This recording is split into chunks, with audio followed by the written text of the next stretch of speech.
যে এই যে চলমান যে বিশ্বকাপ এবং এই বিশ্বকাপে মানুষের বিভিন্ন প্লেয়ারের প্রতি যে ভালোবাসা, এটা নিয়ে চিন্তা করতেছিলাম, যেহেতু এটা নিয়ে ইদানিং অনেক আলোচনা সমালোচনা হচ্ছে। এটার উপর 3-4টা আয়াত সূরা বাকারা থেকে আপনাদের সামনে একটু পড়ে শোনা এবং পড়ে শুনে বক্তব্য শেষ করব।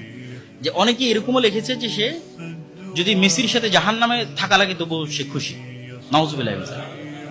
তো আল্লাহ সুবহানাহু ওয়া তাআলা কি বলছেন কোরআন মাজিদে, ওয়া মিনান নাসি মান ইয়াত্তাখিযু মিন দুনিল্লাহ, মানুষের মধ্যে এমনও মানুষ আছে যারা আল্লাহ ব্যতীত অন্য কাউকে এত বেশি ভালোবাসে যতটা আসলে আল্লাহকে ভালোবাসা উচিত।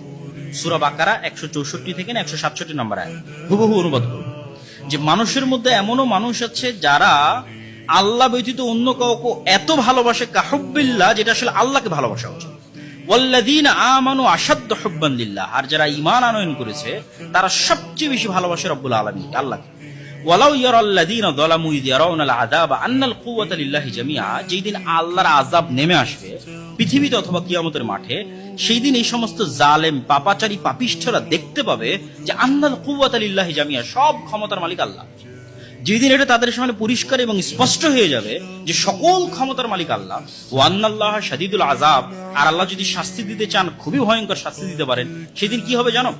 ইয তাবাররা আল্লাযীনা তুবিউ মিনাল্লাযীনা তাবাউ, সেই দিন অবস্থার ভয়াবহতায় মানুষ যাদের ফ্যান ফলোয়ার ছিল, মানুষ যাদেরকে ভালোবাসতো জান এবং প্রাণ দিয়ে, ওই সমস্ত যারা আমরা যেটা বলি ভাইরাল বলেন অথবা খুবই জনপ্রিয় বলেন, তো সেই জনপ্রিয় ভাইরাল অথবা যেটাই বলেন, যাদের মানুষ ব্যাপকভাবে ফ্যান ফলোয়ার ছিল, তারা যখন অবস্থার ভয়াবহতা দেখবে তখন তারা কি করবে?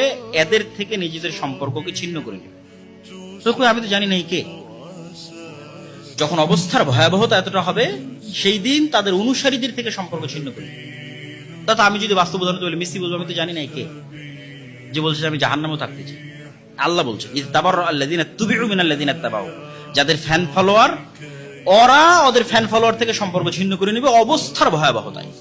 ওরাউল আযাব, আযাব দেখে এত হতবিহ্বল হয়ে যাবে যে তাকাত্তাআতিল আসবাব, দুনিয়ার সকল উপায় এবং মাধ্যম ওই দিন ছিন্ন হয়ে যাবে। ওয়া ক্বালাল্লাযীনা তাবাউ, ওই দিন যখন ওরা বলবে যে আমি তো চিনি নাই কে, যে এত ভালোবাসা প্রকাশ করতেছে, আজীবন সেই গেঞ্জি গায়ে দিয়ে থেকেছে, বলেছে না আমি যেখানে হোক তার সাথে থাকতে চাই, যেতে চাই, তখন ওর গুরুই যখন বলবে যে আমি তো চিনি নাই কে, হইজি কে সে, জানি না কে, কই থেকে আসে, তুমি তো বলিনি আমার অনুসরণ করতে, আমাকে মানতে। তখন কি হবে? যখন এরকম ছ্যাঁকা খাবে, মানে একদম খাঁটি বাংলায় বললে যখন এই ছ্যাঁকাটা খাবে, তখন এবার ফ্যান ফলোয়াররা বলবে লা ওয়ান্না লানা কাররাতান ফানাতাবাররা মিনহুম কামা তাবাররু মিন্না, রে যদি দুনিয়াতে যাওয়ার সুযোগ পেতাম তাহলে আজকে যেভাবে সে বলল কে, একে তো আমি চিনি না, দুনিয়াতে ওকে গিয়ে বলে আসতাম আরে তুই কে, আমি তোকে চিনি না। আবার যদি দুনিয়াতে যাওয়ার সুযোগ পেতাম তাহলে আমিও একটু এরকম সম্পর্ক ছিন্ন করতাম যে ও কে আমি চিনি না, কেন আজ কিয়ামতের মাঠে ও বলতেছে এ কে, আমি তাকে চিনি না।